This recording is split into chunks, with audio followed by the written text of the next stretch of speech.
Nadia Bilchik is a television news anchor, keynote speaker, author, trainer, and communications consultant. 19 number one best-selling have been nominated and won so many awards throughout your careers. She has a wealth of experience interviewing and consulting with well-renowned figures, celebrities, and corporations. Nadia speaks on how to get people to like you, trust you, and want to do business with you. Over the last few weeks, the entire world has been monitoring the treatment of your grandfather, Nelson Mandela. And my job was to introduce it and provide. With topics like leveraging the power of your personal presence, networking for success, and lighting the fire. Nadia Bilchik. And today I am lighting the fire with Jason Robinson, and he is hot. He is the host, producer, founder of The Hot Zone. Hey, how you doing, Nadia? Jason, okay, so we are very transparent in saying that Jason and I were on a work call this morning, and I said, Jason, let's go live. And then what happened? And I said, I'm not prepared, Nadia. I didn't even get to shave and do the hair or whatever, but it's all good. It's all good. And so what happened was I said to Jason, we were on a Zoom call, and Zoom allows you to go live. I said, Jason, let's go live because I want to share the Hot Zone with the wonderful people that are on my various platforms. And we went live and there was this terrible echo. So we quickly stopped it and are now doing StreamYard. But Jason, don't you think that's what happens? You know, you try something, it doesn't work. It's not the end of the world, right? No, you just got to keep trying till you get it right. And you're a great troubleshooter, Nadia. So you troubleshot it and we're on, and everything sounds great now, thank God. So I thought I have an opportunity to talk to you. Tell us what the Hot Zone is and how, if people are interested in hearing more about what's hot, they can reach you. Yeah, you know, the Hot Zone, we started off a few years back. I think it was like maybe 2012, 13. And we just give you everything that's trending in the entertainment world, the pop culture. We talk about what's going on with your favorite celebrities.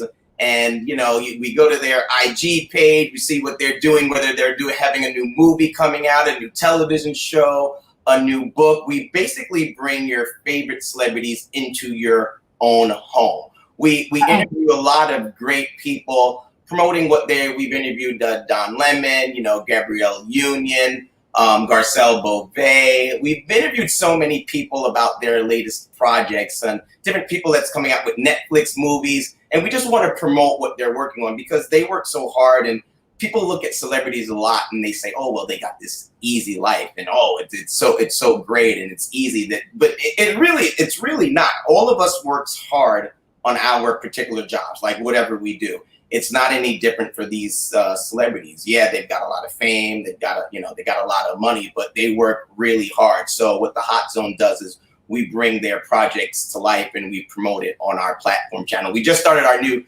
YouTube channel as well. So if you go to our YouTube channel, the Hot Zone, you'll be able to see all these great, amazing interviews that we bring to our viewers. And Jason, I think it's another example of an opportunity that, yes, you started before COVID, but because so many of these people have been at home, you've had access to people that you wouldn't otherwise have access to. Yeah. And it's been very interesting in terms of how open people have gotten. I think, if anything, what has the last year and a half taught us is people are real, to be authentic. It's okay if your Facebook Live doesn't work. Right. You've seen that. So of the interviews you've done and the people you've covered, who surprised you the most? Who did you learn something from that you went, wow, I didn't know that person was? Anybody come to mind? I mean, we've interviewed so many great people, and I've learned a lot. And it's funny you bring up COVID because the last interview that I did in person was with Brian McKnight back in February of 2020, like right before the world came to an end. I went to one of his clubs out in New Jersey and I interviewed him. And then COVID hit. Right. And then I said to myself, Nadia, I said, oh my God, what's going to happen now? I'm not going to be able to do these interviews. And then all of a sudden, boom, Zoom was here. And it opened up the world to me. In the Zoom boom. Yeah, right. It was great because before I had to wait till the guests were actually in New York or New Jersey or in the tri-state area, before I get to interview them. Now I can interview, you can be anywhere. I just interviewed a great actor, Freema Agyeman, from New Amsterdam, the show on NBC. And now, which part is Freema? Is she the love interest of the main character? Yes, Dr. Max Goodwin. She plays Dr. Helen Sharp. And, yeah, and they're known as the couple. Well, they call, how they have Bennifer. They call them on the show Sharpling because she's and she's British. She's British, right? Yes, she is. Love her accent. She's so talented. She is. She really is. She really is. I learned a lot from her just because we spoke a lot about a lot of these storylines that they covered on New Amsterdam. And they talked about systemic racism, obviously. Mm-hmm. They talked about COVID storylines. There's just so many topics that they covered on the show. They talk about, I know recently it's been about vaccinations and wasted vaccinations. Yes. There's just so many people. And the celebrities, they all have their different take on, being vaccinated. I spoke to Don Lemon recently promoting his book, This Is the Fire, What I Say to My Friends, about racism. And he spoke a lot about, the George Floyd verdict, how that came down. And he was really hopeful that we're taking a turn in the right way. But obviously, we still need a lot of work to be done. Just getting an insight into people and their stories, and everybody is talking about this show, Mayor of. Do you know what I'm talking about? It's an HBO Max show with. I have not seen that one yet. I've not seen that one. Okay, so FYI, let's agree that we'll both watch it and then talk about it. And if anybody's watching now who has ideas of shows and things that people are watching or doing. Now, interesting, you were talking about, and forgive me, one thing about Jason and I, we do jump around. The actress in New Amsterdam. Now, was she well known in England? Has this given her an opportunity, a whole new platform? She has done she's done a lot of work, but this is actually her first really big role, because New Amsterdam is such a great show because it covers so many topics that we are all facing today. It's very relevant. They're making it very relevant. But you look at what Netflix does. Who had heard of Regé-Jean Page before Bridgerton? Right, exactly. And suddenly he has become household known. But when you saw Bridgerton for the first time and you saw Regé-Jean Page, I know when I did, I thought star, just because there's something so unbelievably magnetic and dynamic about him. Yeah. He's an amazing actor, and he just blew up. That show, everybody loves the show. Absolutely. And when I first watched it, when I heard about the show, I was like, all right, let's check it out. And I said, I don't know, will I like it? Then I watched it and I'm like, wow, this was an amazing show. So when I heard the news that he was leaving, I said, oh my God. And all the ladies obviously was like, no, don't leave. And I wondered, why is he leaving? But obviously, it obviously. What is the backstory there? Because there were lots of convoluted stories. Yeah, there's a lot of different stories going on about, why he left. No one really knows. We heard there may have been a rift between, him and the producer, but I'm not 100% sure why. But a lot of times these actors, they'll get in these hit series and they don't want to end up being typecast, right? They blow up to a point where they're so successful and they don't want to just be seen as that one role. So a lot of them want to venture off and start doing other things so they don't get typecast. But I believe he just started, he just got to that point. So a lot of his fans wanted to see him continue, even if he did it for another year or so. That would have been better, for his fans. But for him personally, I feel like it's something that he wanted to do for his career, to further his career. That I'm all for it. At the end of the day, you got to be happy in doing whatever you're doing in your career and whatever next project that you're taking on. His fans will miss him, and we believe that he wasn't going to have the same size role that he had in the next season, and that's why I believe that I heard that he wanted to go on and do something else because his role was going to be downsized in the next season. So something interesting, Jason, having interviewed so many A-list actors myself, from Morgan Freeman to Tom Hanks to Richard Gere, and people often ask me this, so I'll ask you this as well, is when you're in a room or on a Zoom with someone who's so famous, I think we forget that just people at the end of the day are people. So when it's just you and fill in the blanks, or it's just me talking to Morgan Freeman or Tom Hanks, that ability to just connect and not be intimidated is so critical. Because people often ask me, these are the two questions I get asked. I get asked, who's the best person I've ever interviewed? Yes. And I hope you get an opportunity to interview Anthony Hopkins, because he was truly I say one of the best. Everybody's different, right? Mm-hmm. And who stands out for you as just being a lovely person? He stood out for me as being a lovely person. Obviously, you can't compare anyone to Nelson Mandela. I've had the pleasure of interviewing, talking, but that is just huge stature. But who stands out as going, wow, that is a really nice human being? Nice. Wow. Well, I've interviewed a lot of people, and I would say that one of the nicest actresses that I've ever interviewed was Megan Good, matter of fact. And she's in... Yeah, she's done a lot of movies. She's done different TV shows, and she has this what is it called? It's called Good Raps. It's like Good Raps. She just made for the hair, right? She made for the hair, and she's done so many things. And the thing is that she was just really nice and really sweet. So was Gabrielle Union. Really nice, very sweet person. She's married to Dwayne Wade. And she's dealt with a lot of different topics like depression, dealing with a lot of issues that she's going through right now. Her and Dwayne Wade just wrote a book. So they're really, really nice people. And, what I do is I don't really want to call it like interviewing. I just have conversations. That's it. It's a conversation. Right. It's just having, like you and I have, just have a conversation. And I always think about, what do the people want to know? Exactly. What do you want to know? That's so well put. Not what do you? And isn't that true of all presentations? Or even if you're booking a guest for CNN, how can this person add insight? What do they know that can help the other? Yes. And that's what it is. Like every time I'm prepping for an interview, Nadia, I always just sit back. And first, like I said, I want to make it conversational. As soon as they come on, I talk to them before, do a good pre-interview, and just speak to them as a person, like we're just sitting together in our living room talking. And then I think, like I say, well, I want to know that answer to this question, so I'm going to ask that. But and you're lucky that you've got time, because when I did that period of doing junkets, I did junkets or press junkets where I had 5 minutes. I had 5 minutes with Robin Williams.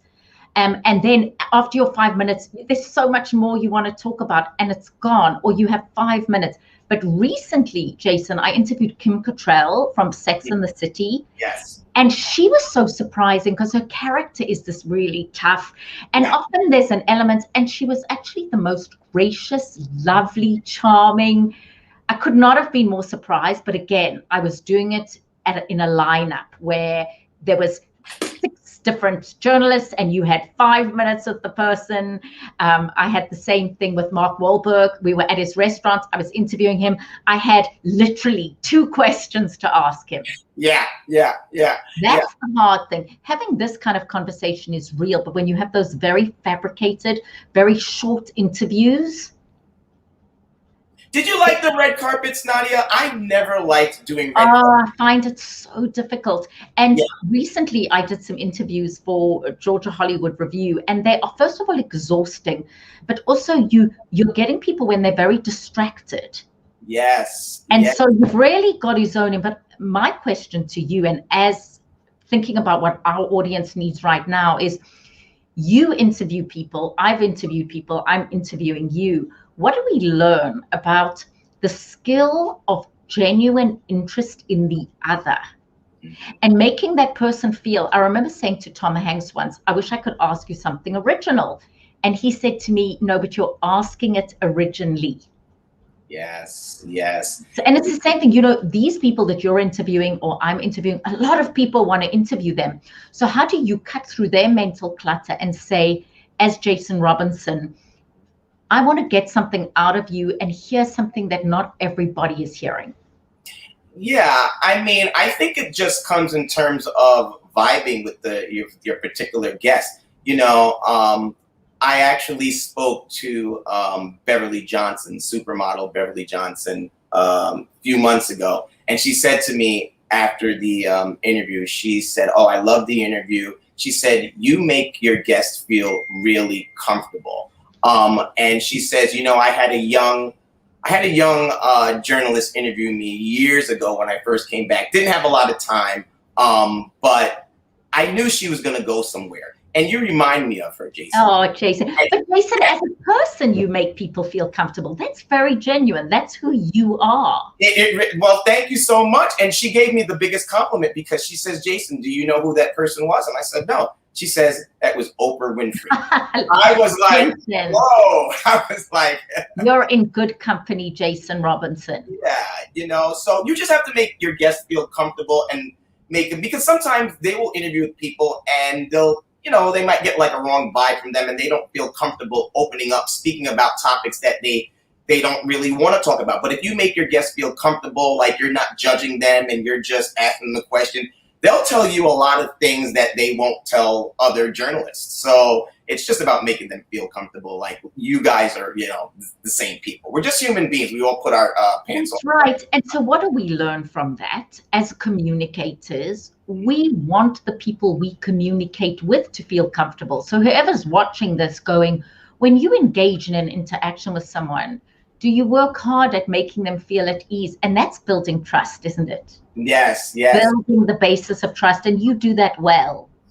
Yeah, you've got to build trust with your guests. And, sometimes, I'll speak to, sometimes publicists will tell me, "Well, Jason, listen, they're not talking about this. You got to listen to that. You can't ask a question where you were clearly told that, you can't speak about that." You can think of a way around, different ways to ask them, or even in a pre-interview, you ask them, "Do you mind if we talk about that?" If they say no, that's great. It's not a problem, but you just have to communicate. You have to be respectful, though. But Jason, you just remind me. I was in New York interviewing Janet Jackson for a South African entertainment show. Janet Jackson. Yes. And she was so sweet and she was so lovely. And the publicist had said to me, "You are not allowed to ask her any questions about Michael." Yeah. But how do you interview Janet Jackson and not ask her about Michael? And what I could have done is, once I had developed trust and rapport, and this is where your experience or whatever comes in, I could have said to her, "Janet, you grew up in a family that, what's your favorite Michael story?" or something like that. Yes. But I think what the publicist was saying was, "You're interviewing Janet. Don't make it about Michael." You know what I mean? Right. And I always go, I wish I would have had the experience that I have now. So I thought he was being very strict. So I never said, "Michael, well, this is years ago now, but how do you have an interview?" So yeah. I suppose, as you say, you establish trust, and sometimes the publicists can be overprotective, don't you think? Yeah, they're gatekeepers. A lot of them are gatekeepers. I mean, listen, they're doing their job, and a lot of the celebrities, they tell them, "Listen, I don't want to be asked this question, so tell all of the journalists, don't do this." But I just recently interviewed 98 Degrees Friday night, and the publicist said, "Listen, this is not about Nick Lachey. Obviously, nice. he's the biggest, one in the group. But they actually have a comeback right now, and they're going to be touring this summer. They have new music coming out. So I knew not to make it about Nick Lachey. You make it about the group. So you do have to listen to the publicist. You can go on, like you said, you could speak to Janet beforehand and just say, "Listen, if you mind, can I just ask him?" And you're great, you're great, Nadia. So a lot of times, I'm sure people, the celebrities will be like, "Okay, yeah, well, Nadia, you can ask me like maybe one question or whatever," and that's what it is. It's just making them comfortable. And it's also interesting for you and I, because we straddle two worlds. If you are coordinating a CNN interview, or if Don Lemon is doing a CNN interview, a guest almost expects the hard, more challenging questions. Yeah. In a entertainment interview, which is what the hot zone is, yeah. We're not necessarily expecting you to ask the hard questions. No. So, although if you were interviewing Tiger Woods tomorrow, it would be hard to have any kind of interview with integrity without saying, how are you dealing with your challenges? Yes. Right? Yes. Most definitely. You have to. I do, all entertainment, pop culture news, but I spoke about many things from, George Floyd, systemic racism, Black Lives Matter, mental health. I spoke to Sterling K. Brown. He was another great guy I spoke to. Yes. Yeah, he is awesome. Love the show This Is Us. And we spoke about mental health. And, he's been, he goes to therapy. I have my psychologist that I deal with anxiety and stress. So we spoke about that, especially dealing with mental health in the Black community, where a lot of times, we don't seek help for a variety of different reasons. And we spoke about how important that was. And we had a really great conversation. So he's another guy that I spoke to and celebrity. You're using your platform, Jason. That's what you're saying. I, Jason Robinson, am doing an entertainment, but I am using my platform to bring important issues to the fore. Right. Yes, you have to. I spoke to actor Brian T. He's from Chicago Med, and we spoke about AAPI month, and with the hate crimes going on in the Asian community, which is ridiculous right now. It's on the surge. He was telling me how he was worried about his parents, and it's so horrific for him. Being of having parents or Asian. Where do his parents live, Jason? His mother is Japanese, right. And I'm forgetting where his father is from, but they are, they're dealing with this right now in the community, which is crazy. And we see it happening right now, and it's just not good, and we have to put a stop to it. So, each one of us plays a role. Each one of us plays a role in creating awareness, stopping it, having a platform. So you're using the hot zone as much to educate people as to entertain them. Yes, and that's exactly well said. Exactly well put. Like, we have to, because listen. At the end of the day, what we've all been going through in this last year and a half has been just really, really sad and down, and we have to talk about it. But at the same time, now that the world is opening up, let's try to see if we can have a little more fun now. And yes, we still want to entertain. Broadway will come back soon enough. The movies are coming back. Concerts are coming back. We have to kind of see the light at the end of the tunnel. And although we do have a lot of serious issues still at hand, let's try to have a little bit of fun at the same time. We have one life to live, and let's have fun. We got to be thankful every time people ask me, hey, how are you doing today? And my answer is, listen, I woke up to see another day, so I'm having a great day, because a lot of people, unfortunately, did not wake up this morning. So we got to keep that in mind. I love that. Jason, let's agree, at least once a month. Yes. I would love to talk to you about, and maybe also you're introducing us to individuals or people or shows that we didn't know. Yeah. And that's the whole thing is, each one of us, there's a famous philosopher called Varela. He says, we see the world not as it is, but as we are. Yeah. How wonderful is it to have conversations where you're talking to people and getting their perspective. You're then sharing that perspective. And that's how we shift. Yeah. Mm-hmm. So I always say Jason Robinson talking about what's hot, what's not, and there's lots to discuss. So every month, let's have a catch up. Please watch anything that's great that you're loving on Netflix or other. Any shows or any individuals or new albums that are coming out or things that we should look out for. Absolutely. We'd love to hear that from you because you are on the pulse. Absolutely. Well, 98 Degrees, like I said, they're going to be hot this summer. They was in the era of all the boy bands from NSYNC to Backstreet Boys. 98 Degrees, they are coming back. So look out for them this summer, and look out for our interview with the great group 98 Degrees. They're doing so great right now. So they have. So where is that interview available? Just tell us how we can get it. Absolutely, yes. It's 98 Days of Summer campaign that they are doing. They're also performing at the New York State Fair in Syracuse, New York, I believe in July. I think July 9th, around that time. At your hotzoneusa.com. Yes, the hotzoneusa.com. And make sure you check. Oh, yeah. And make sure you check me out on imjrob.com. imjrob.com. So I have known Jason Robinson for a while, and in networking, Jason, you always hear me say it's not what you know, and it's not who you know. It's what you know about who you know. And I learned a lot from you and with you today. Jason Robinson, I will be having you back. Have a wonderful day and rest of the week. And thank you for being so spontaneous. Yes, absolutely. Next time I'll have the nice clean shave and the hair done. So it's all good. We like variety.